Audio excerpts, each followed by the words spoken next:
अभी ये जो इंजीनियर की मैं बात कर रहा हूँ, जो इंजीनियर अपने घर जा रहा था काम से और उसकी गाड़ी डूब जाती है, तो फिर अब होता क्या है उसमें किसी ने भी अपना आगे आके ये नहीं लिया कि यार हमारी गलती थी, हमारी वजह से हुआ। वही पुलिस का जो है फॉर्मेलिटीज़ चलती हैं कि वो पूरा कर देंगे।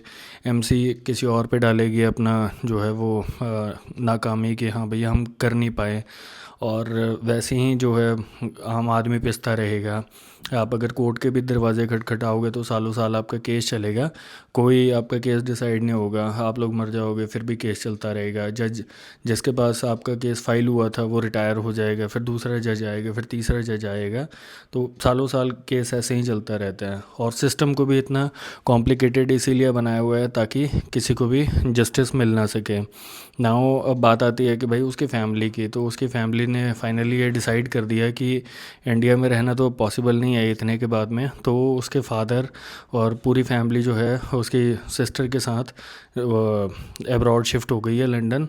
तो मुबारक हो, एक और फैमिली जो है वो इंडिया की इन सारी चीज़ों की वजह से निकल के चली गई है यहाँ से। मगर बात वही आती है कि यार इंडिया से किसी को भी नफ़रत नहीं है, सब लोगों को जो है वो इंडिया से बहुत प्यार है, यहाँ पे रहना भी चाहते हैं। मगर ये सिस्टम इतना ख़राब बना दिया गया है कि लोगों को ना चाहते हुए भी यहाँ से जाना ही पड़ेगा। अगर आप अच्छी ज़िंदगी चाहते हैं, आप लोग टैक्स पे करते हैं, तो आप लोग इन रिटर्न कुछ चाहते भी हैं कि आपको कुछ चीज़ें भी मिले सरकार से। तो वो चीज़ें जब नहीं मिलती हैं तो ये सारी चीज़ें बहुत हर्ट करती हैं। तो उस स्टेज पे क्या होता है कि आप लोगों को यही लगता है कि यार चलो किसी एक ऐसे देश चलते हैं जहाँ पे गवर्नमेंट अकाउंटेबिलिटी तो लेगी। मतलब अगर हम हमारी सैलरी का 40% टैक्स में जाएगा या 30% हम लोग टैक्स पे करेंगे तो गवर्नमेंट किसी चीज़ पे हमें कुछ रिवॉर्ड तो देगी। अब यहाँ पे तो कोई रिवॉर्ड नहीं मिलता। जो पॉलिटिशियंस हैं उनको वीआईपी प्रोटोकॉल मिलता है, एक आम आदमी को कोई प्रोटोकॉल नहीं मिलता। ठीक है, तो उन लोगों के लिए तो सब कुछ फ्री है, टोल फ्री है, वो लोगों की गाड़ियाँ टोल प्लाज़ा पे कोई टोल नहीं पे करती, गाड़ी निकलती है वीआईपी लेन से। और किसी मंदिर में भी जाना हो तो वीआईपी लेन है उनके लिए।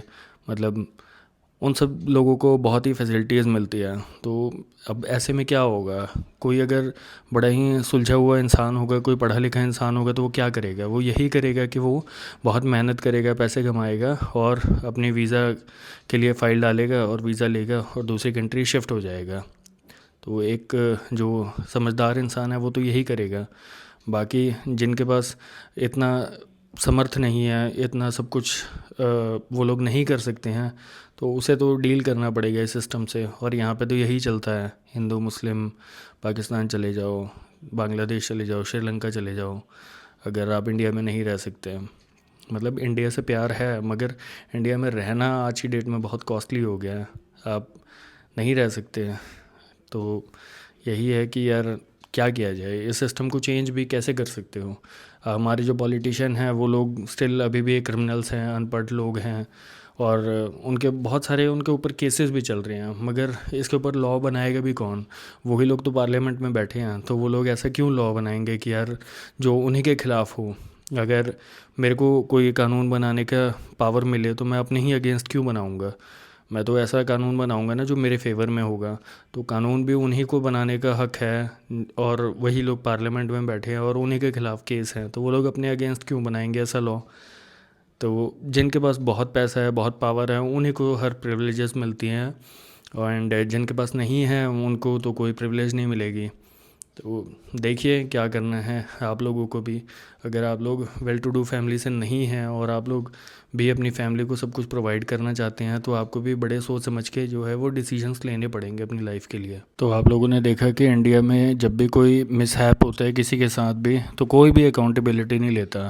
पहले भी बहुत बार इंडिया में जो है वो एक्सीडेंट्स हुए हैं। पहले के गवर्नमेंट कितने भी उन्होंने काम ना किया हो या आप कुछ भी एलिगेशन लगाओ कि उन्होंने ये किया वो किया, बट वो अकाउंटेबिलिटी लेते थे। उस टाइम पे क्या होता था कि वो लोग अपनी रेजिग्नेशन भी देते थे। और आज की डेट में किसी आम जनता के ऊपर कोई ब्रिज गिर जाता है, कहीं पे कोई इंजीनियर पानी में डूब के मर जाता है, तो कोई अकाउंटेबिलिटी नहीं लेता। कोई नेता आके नहीं बोलता कि हम अपने पोजीशन से जो है वो रिज़ाइन कर देंगे, ये जो भी कुछ हुआ ये हमारी गलती थी कहीं ना कहीं। तो ये आज की डेट में बीजेपी है। और बीजेपी के लिए मतलब कोई भी आप उसके अगेंस्ट कुछ भी बोलोगे ना तो या तो आपको एंटी नेशनलिस्ट बोलेंगे या फिर कहेंगे कि यार आप पाकिस्तान चले जाओ। तो मतलब ये लोग क्रिटिसिज्म लेने के लिए बिल्कुल रेडी ही नहीं है कि इनको कोई किसी चीज़ पे क्रिटिसाइज़ कर दे। कि हमारे करोड़ों रुपए के टैक्स जाते हैं। अब बात आएगी कि हम लोग टैक्स देते हैं तो गवर्नमेंट हमें फैसिलिटीज़ प्रोवाइड करती है, तो मतलब किस बात की फैसिलिटीज़ देती है। हम लोग टैक्स देते हैं, मैं भी टैक्स देता हूँ, तो हमें क्या मिलता है। कोविड के टाइम में हमें कुछ मिला नहीं था, कुछ गवर्नमेंट ने दिया नहीं था।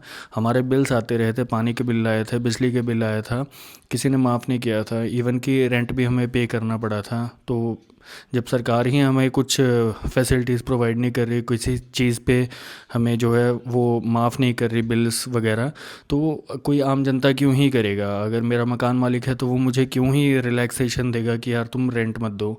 गवर्नमेंट ही नहीं दे रही थी हमें कुछ भी। अब यही सारी चीज़ें हैं जो एक आम इंसान को मोटिवेट करती है कि यार तुम अच्छे से पढ़ाई लिखाई करो, पैसे इकट्ठा करो और जो है वो अब्रॉड चले जाओ। तो ये सारी चीज़ें मतलब ठीक है, लोगों को करना भी चाहिए, क्योंकि आपकी अपनी घर की ज़िंदगी जो है वो आपके हाथ में है। अगर आपने लाइफ में कुछ करना है, अपनी फैमिली के लिए करना है, तो वो आप ही ने करना है। कोई गवर्नमेंट नहीं आएगी कुछ करने के लिए, कोई थर्ड पर्सन नहीं आएगा। तो वो जो भी फैसले हैं वो आप ही ने लेने हैं। कोई हिंदू मुस्लिम वाली चीज़ जो है वो आपके घर को नहीं चलाती। एंड जो है वो आपके फैसले ही होते हैं जो आपके घर को चलाते हैं।